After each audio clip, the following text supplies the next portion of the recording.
Кија во сегментот на спортско корисни возила е присутна повеќе од 30 години, особено во компактниот сегмент. Нејзина Дут е моделот спортаж кој успева да се одржи на пазарот и да ја представи својата петта генерација. Што е ново кај петата генерација на спортаж? Пред се ја дели основата, но и контурата со братот Hyundai Tucson. Но изгледот на предницата на Kia делува нешто по-спортски. Во Kia дизајнерите сакаат овој потек да го прикажат како нос на тигарот. Па и не е чудно што промотивната боја е токму оваа што потсетува помалку на тигар. Страничната контура која исто така ја дели со Tucson е мајсторски поделена на два дела и тие се сретнуваат на задните светла, кои ја продолжуваат бумеранг формата од предницата, но во хоризонтална поставеност. Скулптурално формираната задница ја кити новиот знак на Kia кој доминира и го крие гепекот со капацитет од 590 литри. Во него има сосема доволно простор да се сместат неопходните работи за 4 патници, а просторот во внатрешноста треба да е поголем, бидејќи со новата генерација спортаж нарасна за 30 мм во ширина и 30 мм во должина. Кога ќе се сместите на задната клупа, имате простор во сите смерови. Одлична ергономија на седење, многу простор за колениците, за рамениците и растојанието од покривот. Иако амбиентот е темен и црн, немате чувство на клаустрофобичност. Она што се забележува во внатрешноста е модерното модулирање на седиштата. Па тука имате и остава да ставите, например, таблет. Што е поважно, напојувањето на паметните уреди е решено преку C-USB портови кои се поставени на седиштата, а не во средината. Покрај надворешните разлики во дизајнот, спортаж има и огромни разлики во дизајнот на интериерот во однос на донаторот Tucson.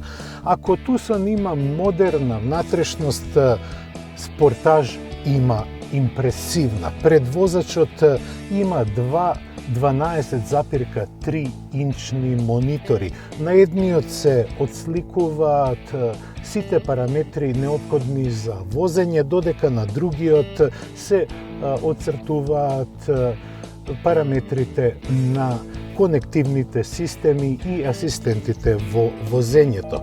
Со самото стартување на моторот се отвара оваа прекрасна дигитална панорама пред возачот.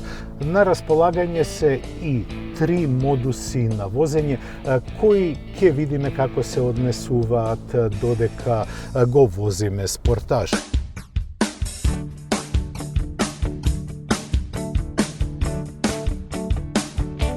Со доаѓањето на новата генерација на пазарот, спортаж покажува дека е ориентиран кон иднината. Иако во неговата понуда се бензински и дизел мотори, тој има и електрична поддршка. Моделот кој го возам е со 1,6 литрен турбобензински мотор со директно впрскување на горивото, кој произведува 150 конски сили со помош на блага хибридизација. Тој има 1,5 киловатна батерија во која се акумулира сила да му даде погон на малиот електромотор, кој помага во меѓузабрзувањата, но и во одржување на темпото на возење. Ваквиот принцип не е вистински хибрид, но допринесува на економичноста. Во моето возење ја забележав просечна потрошувачка на отворен пат од 6,8 литри, додека во град успеав да забележам најниска потрошувачка од 7,2 литри. Што се однесува до возните својства, Спортаж никогаш не бил на врвот во својата класа, но никогаш не ни бил на дното. Со новата генерација направени се неколку дотерувања кои во голема мерка го унапредија искуството на возачот. Пред се, управувањето е многу подиректно и ви дава јасна представа како се движи каросеријата, која, патем речено, е добро избалансирана и не се јавува типичното надуправување што беше изразено во претходната генерација. Оваа комбинација е направена да ви пружи комотно, удобно и економично патување. Сепак, оние кои имаат малку поголеми спортски амбиции ќе треба да се помират и со поголемата потрошувачка. Позитивни страни, освен извонредно атрактивниот дизајн на надворешноста и извонредната внатрешност која во многу случаи плени, особено конективните технологии и асистентите за безбедност кои се вметнати во внатрешноста, се истакнуваат исто така и со лесно и интуитивно користење. Kia Sportage само што зачекори на македонскиот пазар.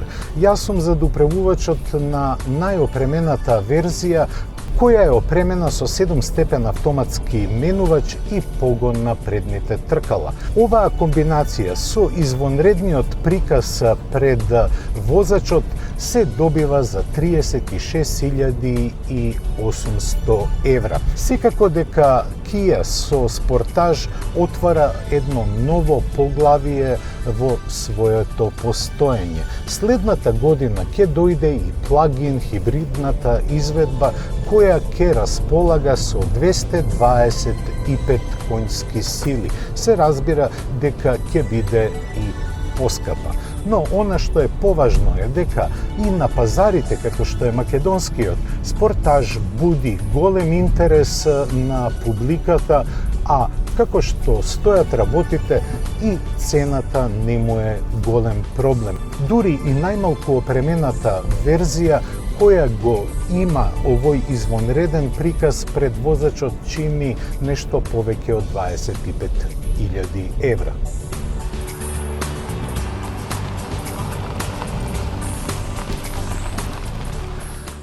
Ова возило покажува дека во својата пета генерација ја постигнува својата полна зрелост, не само со изгледот, туку и со перформансите. Електричната верзија на Kia Sportage ќе дојде нешто подоцна, а како што реков, плагин хибридот доаѓа следната година.